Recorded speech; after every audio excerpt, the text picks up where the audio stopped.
Hey everybody, Forever Retro 82 here. I thought I'd talk about the failed and faded Virtual Boy. Now you look through here and you see nothing but red and black. Now everyone hated this thing, but I'd like to talk about it. I mean, I finally got my own back in the early 2000s. I want to say 2004 in the fall months. I think I got a copy of it. Because I used to play this thing at a Blockbuster. Now, we all know what Blockbuster is, you know, rest in peace. You know, there is one that's open in Oregon. I forgot what city it's in or town, but yeah, it's called the last Blockbuster on Earth. It's become some sort of cult following, or has a little bit of a you know, niche audience status, whatever. I don't see the point, but I mean, keep one store open, does it make like a shit ton of money? I don't know. I've never really looked into it. But yeah, Blockbuster used to be a big game in town when it came to rentals. Rentals don't seem to exist anymore, at least not in the common sense. Now it's either online or done by other means, like GameFly and a few other places I never even used or care to use, because they have a set amount you gotta pay, and then you can rent as, like, I guess 2 games, and you gotta pay a stupid amount of money. I don't know. I never got into the whole online rental business. I mean, usually if I had the money, I'll buy something. If I have it, you know, if it's on sale for a good price. Anyways, that's besides the point. So Blockbuster. So back in 1995 was when the Virtual Boy was released, and it was met with very poor reception. It gave people headaches. People with epilepsy had, you know, seizures, and because it's, you know, it was something different, first of all, and you had to look through these two apertures, and you get to see images in red and black. I'm pretty sure that was either a cost-effective measure, or it was the only way they could get it to work properly. Basically, it's not even true 3D. I mean, it gives a 3D effect, sure, but what it does is it flashes these lights to these two. There's these two spinning mirrors, and it gives the illusion of 3D, and it works pretty well for the most part. Now, back in 1995, I used to go up to Blockbuster at least 3 times a week to play this thing, because I actually liked it. I'm one of those rare, interesting people that actually enjoy the game. Or the system, excuse me. And my first experience wise with it was Mario's Tennis. Or Mario Tennis. Matter of fact, I think that might be what's in here now.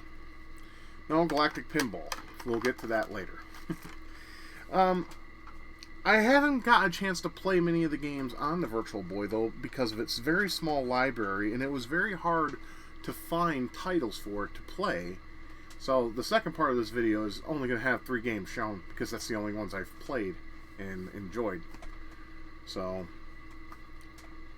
that one's not going to be as long as, you know, the other ones, but, you know, it's part of the you know, the history in my life when it comes to the Virtual Boy. Now, the Virtual Boy was marketed as a 32-bit console, and it was. It had a 32-bit RISC processor in it, but the sound was very similar to the Game Boy, and it was also made by the Game Boy's creator, Gunpei Yokoi, who sadly died 2 years later.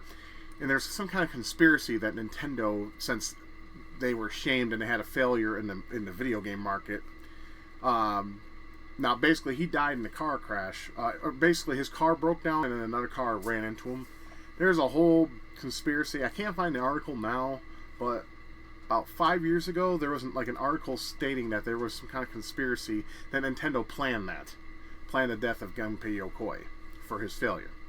Well, the thing is when Gunpei Yokoi left Nintendo in 1995, basically what happened was he was shamed.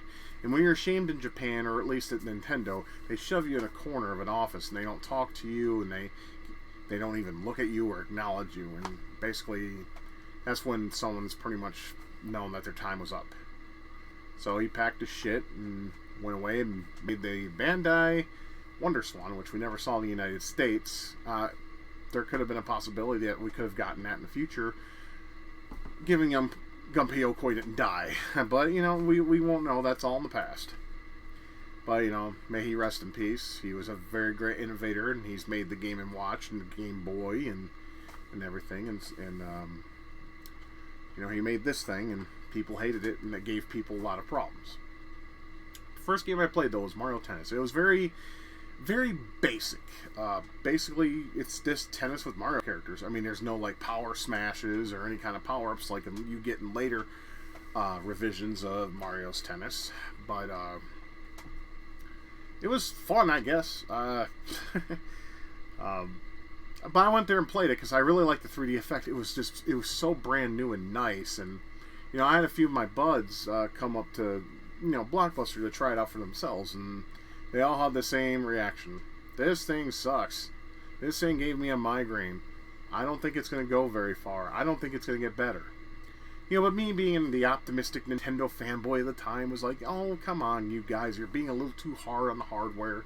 It will get better in time. It's just something new. People just have to adapt to it. Little did I know that, well, this thing would give people health problems. To the point where a lot of games had a screen that would tell you to take a break.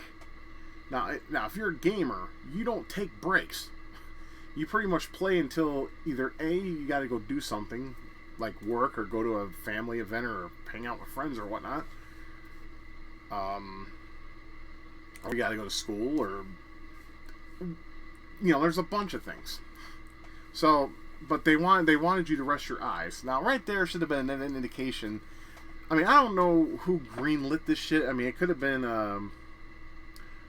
Hiroshi Yamauchi or Shigeru Miyamoto. I don't know who thought that would be a good idea to release a system that way you would actually have to take a break from so your eyes don't get fucked. Because when your eyes defocus, because sometimes to get that 3D effect, there is something in the display that allows your eyes to defocus so you get the 3D effect.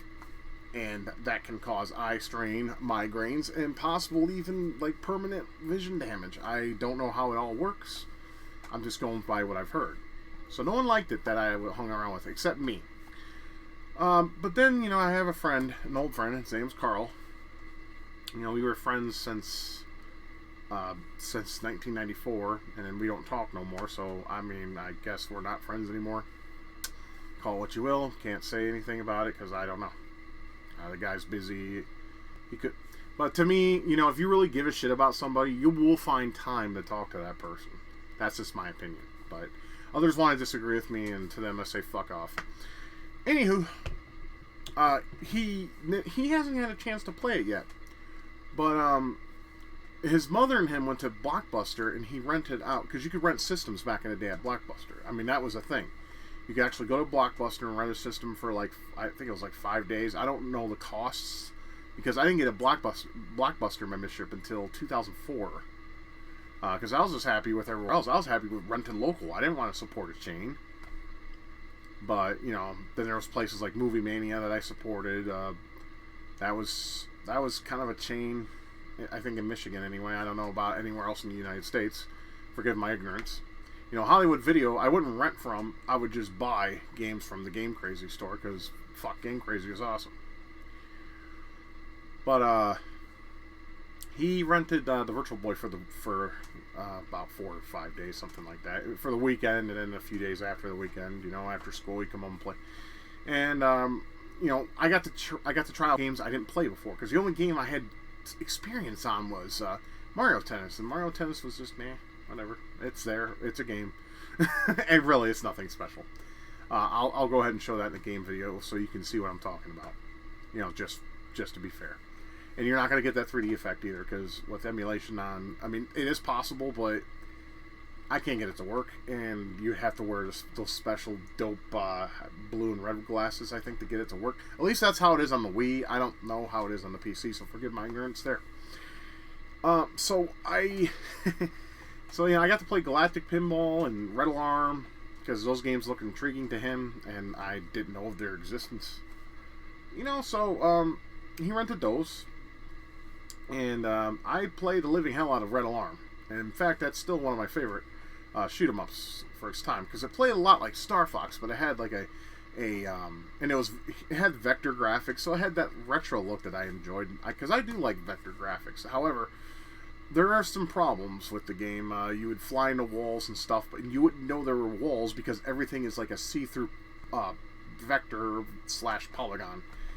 It wasn't a very tailor-made great game, like in terms of quality. I mean, I think it was more or less a tech demo.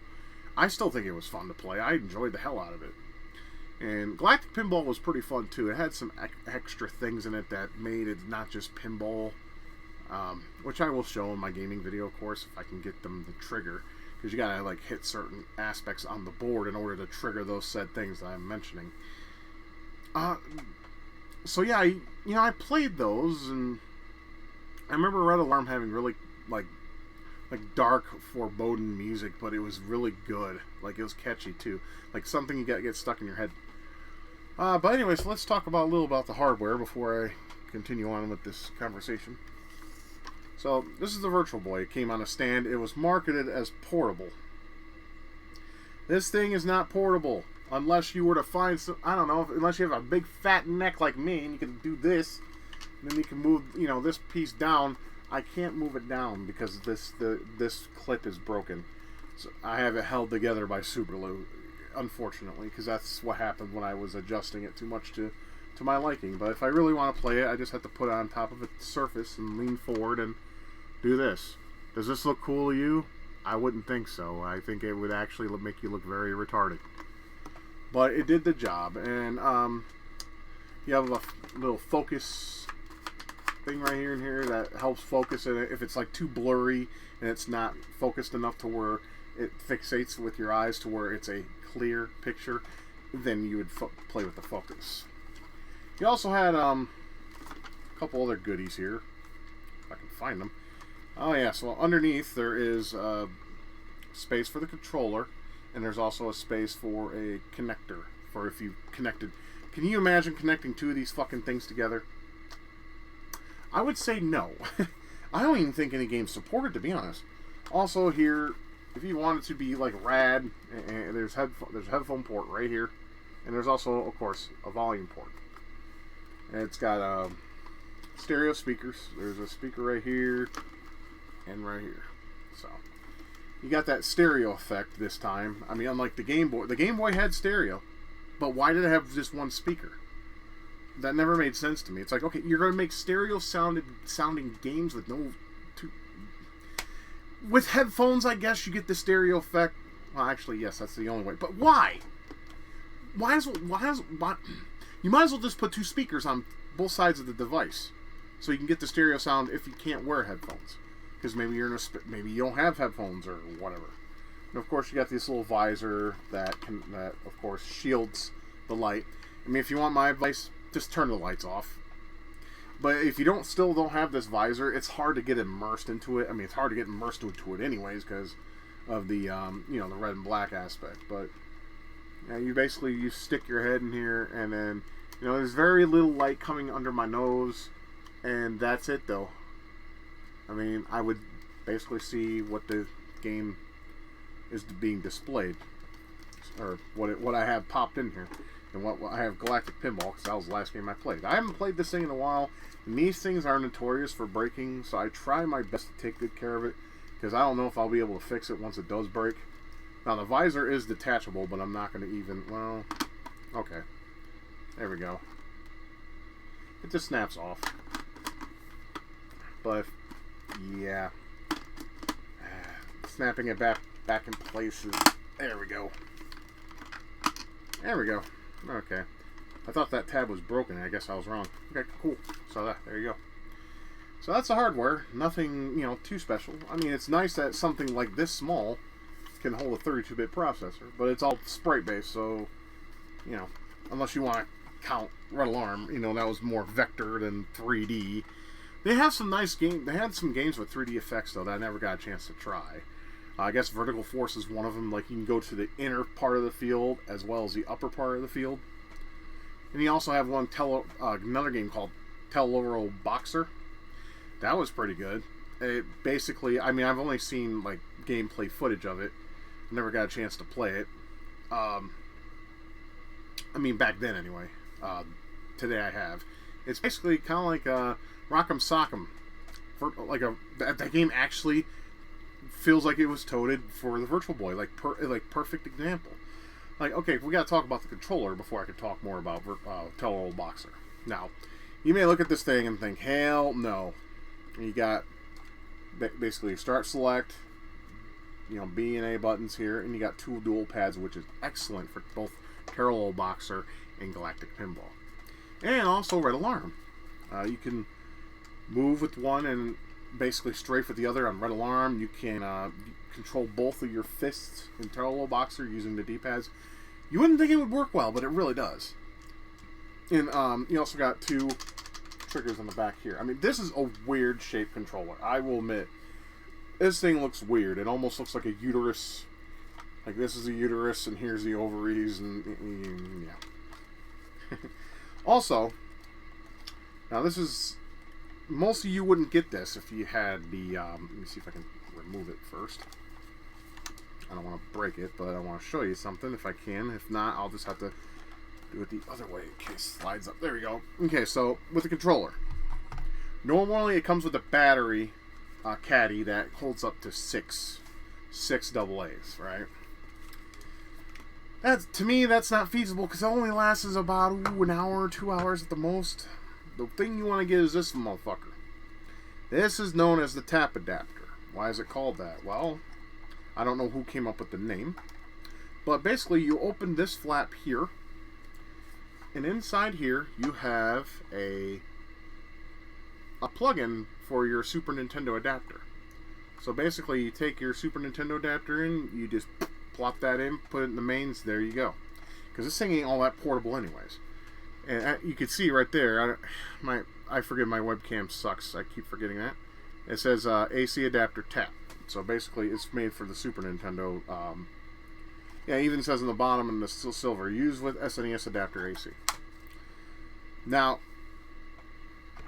like I said, if you do not have this tap adapter, you're not going to get much gameplay out of this.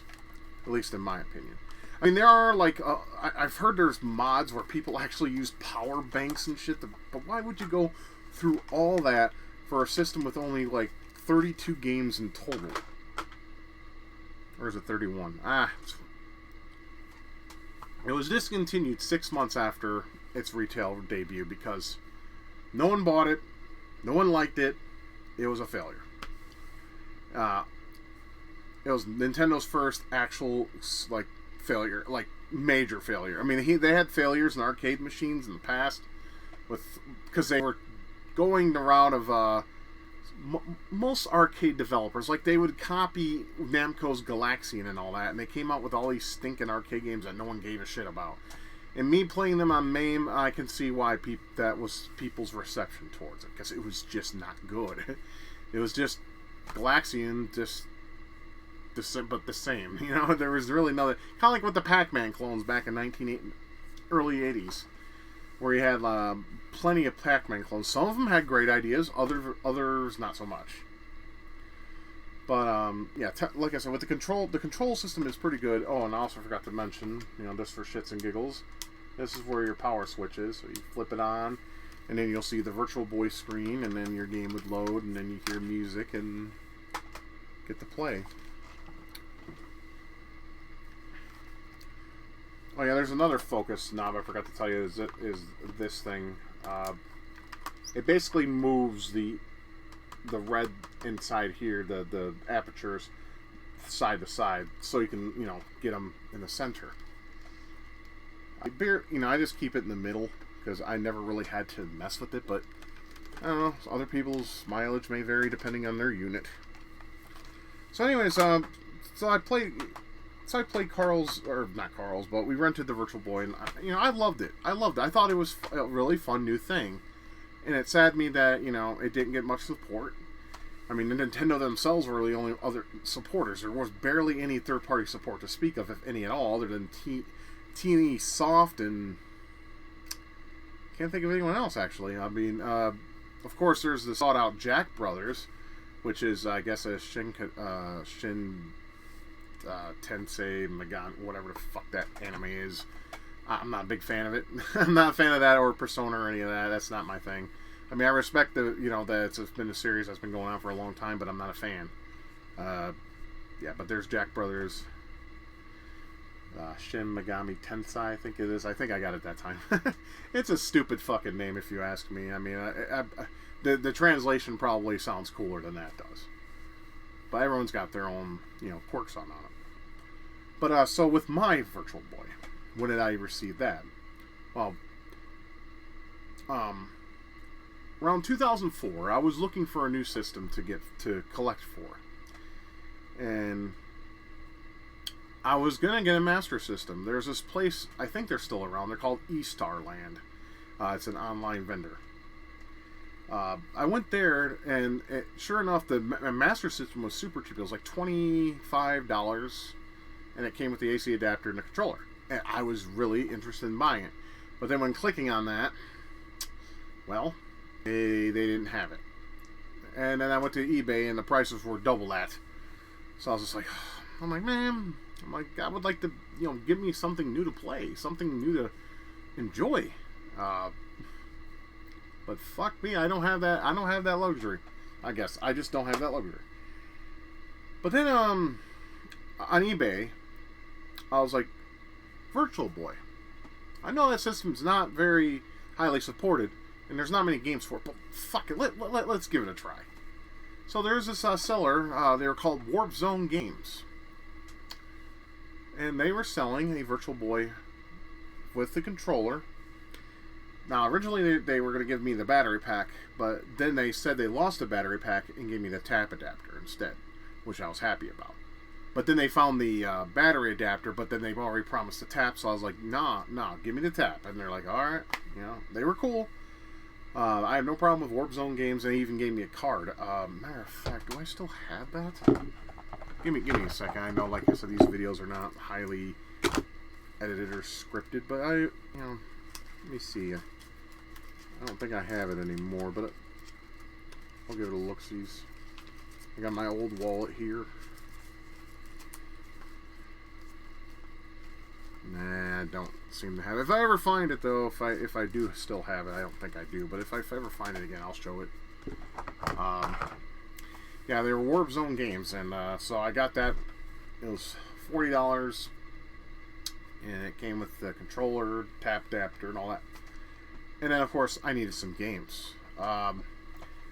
They actually showed me some games that were for a good price, and they're like, "Well, I hope you enjoy your new hardware, but we got some games here that if you can, if you have the money, you can go ahead and order, and we'll, cut you a break on it since you're buying the hardware," which I thought was really dope. And that's when I bought Mario Tennis. And I also think I bought Galactic Pinball from them. And then the other games came later. I didn't buy from them because they didn't have them. I only own, I believe, 4. I got Mario's Tennis, Galactic Pinball, Terrible Boxer, and Red Alarm. But the only ones were I'll go ahead and show 4 of them. I said 3, we'll show 4. Sorry, I'm slippery-minded. I'm running off very little sleep, so I apologize. So yeah, so I bought it, and what sucked is the day I received it, I had to work that night. And y'all know how it feels when you get something new in the mail or something new, and you want to try it out more or play more, or whatever, what have you. You got work in front of you. Same thing fucking happened when I bought my copy of Midway Arcade Treasures 2 for the GameCube. I was so pissed. I was like, man, it's going to be awesome. I can finally play MK2 Arcade Perfect on my TV. Only to find out that it was close to Arcade Perfect, but not exactly. Like, the shadows would disappear, and that pissed me the fuck off. I was mad.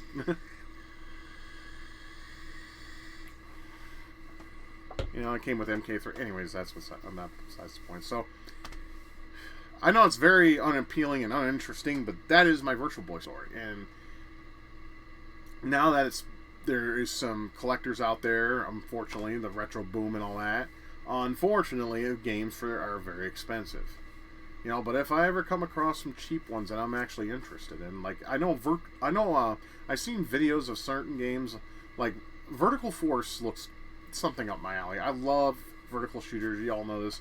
I'm a very big shoot 'em up fan. I mean, Raiden, for fuck's sake. I mean, I gave that series so much praise on this channel. It's not even funny. Yeah, I only played a couple of them. They're hard games. They're very tough, and they take a lot of learning. They got a steep learning curve. Well, I want to try that. But the most sought after and most popular games is probably Jack Brothers and Wario Land. And having played Wario Land, but not the latter, it's actually fun. And it's actually they use the 3D effect to great extents, like going to the foreground and background. Mario Clash did that as well. It's basically a remake of the first Mario Brothers, but instead of bumping enemies and kicking them off, you would jump on enemies, grab their shell, and then throw it at the guys either in the background or the foreground. I mean, it uses a really nice 3D effect. I mean, I gotta give Nintendo some credit. They were really trying to push this thing and appeal to everybody, but it just wasn't there because a lot of it wasn't virtual at all. It was more or less like how should I say this? It was like, okay, you know how the 3DS was when that came out? 3D free glasses. I mean, this is pretty much it wasn't virtual reality. It was more just the precursor to the 3DS. It was 3D in the point where you see the foreground and background and it fucks with your eyes. It's in that sense. But this is not virtual reality. Virtual reality we have now with the HTC Vive and the Oculus Rift and those stupid things you put on your phones with the... I mean, so the idea is still there and it's still kicking. It's sad to see 3D TVs go because I really like the effect of 3D, but it wasn't utilized all that well. It wasn't enough to wow people. I mean, things do come and go. I mean, I'm pretty sure in the future they'll probably find some way to shove it back into TVs with a better effect or so. I don't fucking know. We don't know. I mean, we don't know what the future holds, but I don't... If I were to say one word or one phrase or one sentence to sum up the Virtual Boy, it needed more work. I think if it had more color, it may have been a better success than it was. And they also should have tried to push, I don't know, primitive 3D graphics to give you the immersion of virtual reality. Like there were games on the Amiga that were fucking 3D. There was even one on the Jaguar that was 3D, even though it was primitive as hell. Highlander, I believe it was called, but I think it was pre-rendered graphics, not a full 3D. But the point still stands. I mean, if they made some like basic 3D games on here where you get that full immersion of you being inside a world and can be able to manipulate and control it, it could be primitive as fuck. I think this would have maybe had a better chance. And like I said, the color, and of course, when it comes to the 3D, you could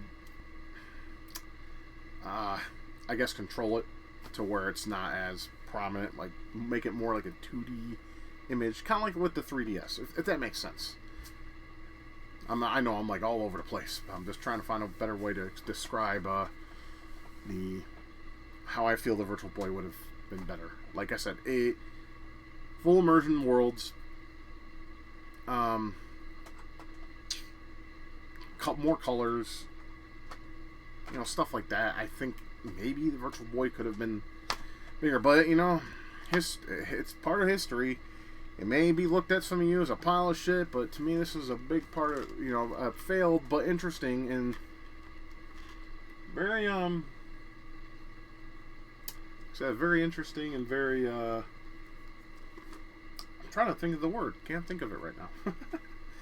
But this was a very interesting part of Nintendo's history for sure. It's very interesting. It's amusing, and it's a failure, but it's nice to have fun with, and explore and enjoy to whatever extent you feel is necessary. Some people can stand it for a couple hours. Some people can only stand it for like 5 minutes, and your time may vary. The longest I ever played one of these things was for 2.5 hours. And I did take the breaks because I didn't want to ruin my vision. Because no one wants to do that, right? But, yeah. Well, that's all I really got to say about this machine. I hope you all enjoyed this video for what it is, and it's my story, and like I said, it's a little piece of my collection I do enjoy from time to time. It's nice to pop it in and just remember, simpler times, I guess, and what could have been if things were worked on just a little bit more. But with that being said, I'm Forever Retro 82. You know, I'll keep loving, keep gaming, and keep it retro. And you know, hardware is not shit unless it has the games. So that's what's coming next. We'll show off 4 games on the Virtual Boy, and yeah, so hopefully you look forward to that. I hope you enjoyed the story, and until then, we'll see you on the next one. Thank you for watching my video. If you'd like to see your name with these fine folks that have donated to my channel, feel free to check out my Patreon and throw me a couple dollars, and I'll throw your name up with these fine people. Or not. It's entirely up to you. I hope you have a great day, and thank you for dropping by.